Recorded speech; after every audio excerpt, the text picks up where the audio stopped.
பெரிய வருத்தம்னு கூட சொல்லலாம்.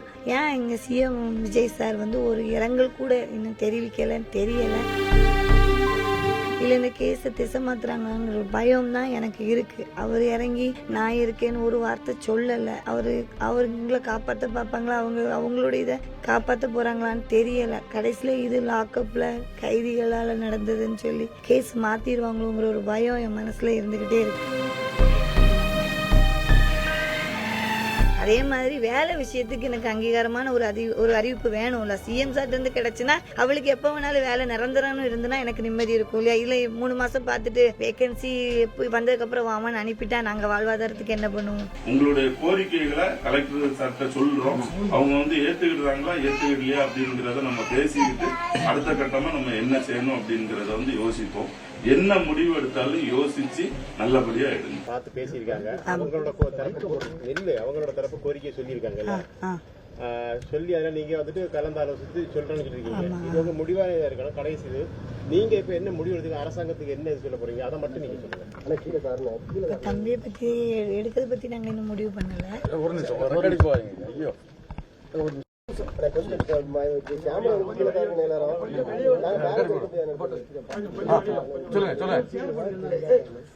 எனக்கு சொல்லட்டா, நேற்று பேசுனதுல அவங்க எல்லாருக்கும் எங்கள் கோரிக்கையெல்லாம் கேட்டுக்கிட்டாங்க. அவங்க சொன்னதும் எனக்கு ஓகே ஆச்சு.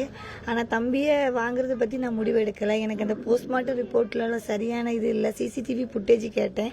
ப்ரோட்டோகால் படி அது நான் ஹைகோர்ட்டில் போட்டு தான் வாங்க முடியும்னு சொல்லியிருக்காங்க. நான் அதுக்கு மூவ் பண்ணணும். இன்னொரு விஷயம் என்னென்னா, எனக்கு பெரிய வருத்தம்னு கூட சொல்லலாம்.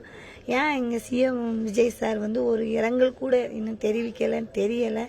இந்த போலீஸ் இலாக்கா வந்து அவருடைய இதில் தானே இருக்குது. அப்போ அவர் எனக்கு அதை பற்றி ஒரு தகவலுமே ஏன் சொல்லலை, ஏன் மறைக்கிறாங்களா, இல்லை இந்த கேஸை திசை மாத்துறாங்கங்கிற ஒரு பயம் தான் எனக்கு இருக்குது. அவர் இறங்கி நான் இருக்கேன்னு ஒரு வார்த்தை சொல்லலை.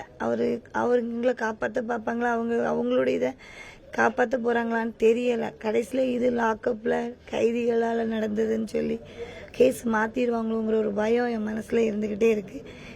கேட்ட கோரிக்கை அது இன்னைக்குள்ள எனக்கு நடக்கும். ஆனால் என் தம்பிக்கான நியதி அவனை நான் கொண்டு போய் அடக்கம் பண்ணதுக்கு முன்னால் கிடைக்கணும். கிடைச்சாதான் அது உண்மையாக இருக்கும். நான் அவனை வாங்கிட்டு அதுக்கப்புறம் நான் எதாவது பண்ணணும்னு நினச்சா நடக்குமோ நடக்காதோ போயிட்டானேன்னு ஒரு எண்ணம் ஸ்லோ ஆயிரும். நான் அதுதான் பேசிகிட்டு இருக்கேன். நான் பேசிட்டு நான் என்னன்னு சொல்கிறேன். அமைச்சர்கள் 2 பேரும் இன்னைக்கு வரதா சொல்லியிருக்காங்க. எனக்கு வந்து அதை பற்றி எந்த தகவலும் வரல. என்ன முடிவு எடுத்து இல்லை, நாங்கள் இன்னும் பேசிட்டு தான் இருக்கேன். இப்போது வரைக்கும் என்ன வந்துட்டு இருக்காங்க பெரியவங்க. எஸ்பி வந்திருக்காங்க. தற்காலிக வேலை தருவதாகவும் இடம் தருவதாகவும் பிள்ளைக்கு படிப்பு செலவு தான். ஆமா, வேலை வாய்ப்பை பொறுத்த வரைக்கும் எப்படி நீங்க வந்துட்டு வேலை வாய்ப்பு முதல்வர் வந்துட்டு ஆணை பிறப்பிக்கணும்னு நினைக்கிறீங்களா? அதிகாரப்பூர்வமான ஆணை வேணும்ல, எழுதி வேணும்ல. ஏன்னா நாங்களே சார்ட்ட கேட்டோம், சார் நீங்க இப்படி சொல்றீங்க, நாளைக்கு நீங்க மாறி போயிட்டீங்கன்னா நாங்க யார்கிட்ட சார் போய் கேட்கணும்னா, இல்லை நான் வந்து எழுதி சொல்றேன், ரெக்கார்டு வச்சுக்கோங்க, நான் இங்க தானே இருப்பேன் அப்படின்னு சொல்லியிருக்காங்க. ஆனாலும் சிஎம் சார்ட்ட இருந்து ஒரு அதிகாரப்பூர்வமான அங்கீகாரம் கிடைச்சிட்டுனா என் பிள்ளைக்கு எங்களுக்கு ஒரு நிம்மதி இருக்கும் இல்லையா. சரி, இது கன்ஃபார்மா நடக்கும்னு. இதுதான் நீங்க, ஏன்னா நேற்று வந்து ஈவினிங் அங்கே வந்த ஒரு ஆடியோ வந்து இருக்காங்க. இங்கே நேற்று வந்தவங்க நான் இப்போ தான் ஜாயின் பண்ணியிருக்கேன்ட்டு வராங்க. யாரை எப்போ மாத்துறாங்கன்னு தெரியலை. அந்த ஒரு பயம் இருக்குது. அதுக்கான நடவடிக்கை அவங்க எடுத்துட்டு இருக்காங்க. அதாவது அவங்க நேற்றுக்கு சொன்னாங்க உடலை பெற்றுங்க, நாங்க மற்ற தீர்வுகளை எல்லாம் தாரோம் சொன்னாங்க. ஆனா இன்னைக்கு நீங்க அதுக்கு உடலை வாங்குறது எல்லாருமே நிறைய பேர் வந்து நாங்க இருக்கோம் சொன்னாங்க. எல்லாம் சாரும் சொல்றாங்க, நம்பிக்கை இருக்கு. கலெக்டர் சார் மேலையும் எஸ்பி சார் மேலையும் முழுமையா நம்பிக்கை இருக்கு. நல்லபடியா தான் பார்த்துட்டு இருக்காங்க. அதே மாதிரி வேலை விஷயத்துக்கு எனக்கு அங்கீகாரமான ஒரு அறிவிப்பு வேணும்ல. சிஎம் சார்ட்டு இருந்து கிடைச்சுன்னா அவளுக்கு எப்போ வேணாலும் வேலை நிரந்தரம்னு இருந்துன்னா எனக்கு நிம்மதி இருக்கும் இல்லையா. இல்லை 3 மாசம் பார்த்துட்டு வேகன்சி வந்ததுக்கு வாமன்னு அனுப்பிட்டா நாங்க வாழ்வாதாரத்துக்கு என்ன பண்ணுவோம்? அந்த ஒண்ணுமாவது அவர் எனக்கு பண்ணி தரணும்.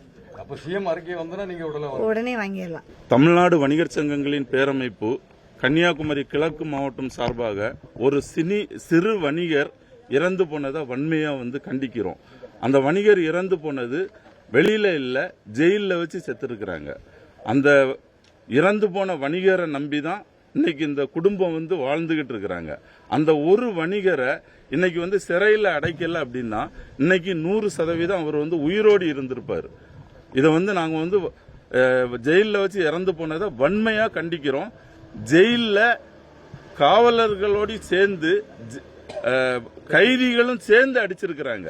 இது வந்து எவ்வளவு ஒரு அசிங்கமான ஒரு நம்ம சொல்றதுக்கே கஷ்டமா இருக்கு. அவ்வளவு ஒரு மோசமான விஷயத்தை இன்னைக்கு வந்து இந்த ஜெயலலிதா பண்ணியிருக்கிறாங்க. கண்டிப்பா இதை வந்து தமிழ்நாடு வணிகர் சங்கங்களின் சார்பாக வன்மையாக கண்டிக்கிறோம். இந்த குடும்பத்துக்கு தேவையான அந்த ஒரு சிறு பையன் இருக்கிறான், 4ஆம் கிளாஸ், 4 வயசாச்சு அந்த பையனுக்கு. அந்த பையனுடைய 100% படிப்பு செலவை வந்து அரசு ஏத்துக்கணும். இது போக அந்த குடும்பத்துக்கு வந்து 1 கோடி ரூபாய் நஷ்டஈடு கொடுக்கணும். அந்த 1 கோடி ரூபாய் வச்சுதான் அந்த குடும்பத்தினுடைய வாழ்வாதாரம் வந்து மேம்படுத்தக்கூடிய ஒரு சூழ்நிலைகள் இருக்கு. அதனால 1 கோடி ரூபாய் கண்டிப்பா கொடுக்கணும். அந்த இறந்து போன நபருடைய வீட்டம்மாவுக்கு அரசு வேலை நிரந்தரமாக கொடுக்க வேண்டும். டெம்பரரி ஜாப்புக்கு அவங்க வந்து ஒத்துக்கிட்டது மாதிரி இல்ல, நிரந்தர ஜாப் கொடுக்கணும். இந்த கோரிக்கைகள் நிறைவேறவில்லை என்றால் முதற்கட்டமாக வணிகர் சங்கம் சார்பில் கன்னியாகுமரி மாவட்டம் முழுவதும் போராட்டம் நடத்தப்படும் என்பதை தெரிவித்துக் கொள்கிறோம். இந்த போராட்டத்தில் வெற்றி கிடைக்கவில்லை என்றால் ஒரு நாள் முழுவதும் இவங்களுக்கு ஆதரவு தெரிவிக்கும் வகையில் கடை அடைத்து போராட்டம் நடத்துவோம் என்பதை உங்கள் முன்னிலையில் நான் தெரிவித்துக் கொள்கிறேன். நான் கன்னியாகுமரி கிழக்கு மாவட்ட தலைவர் பாபு. பிளே ஸ்டோர் மற்றும் ஆப் ஸ்டோரில் இருந்து பாலிமர் செயலியை QR கோடு மூலம் பதிவிறக்கம் செய்யுங்கள். செய்திகளை உடனுக்குடன் பெறுங்கள்.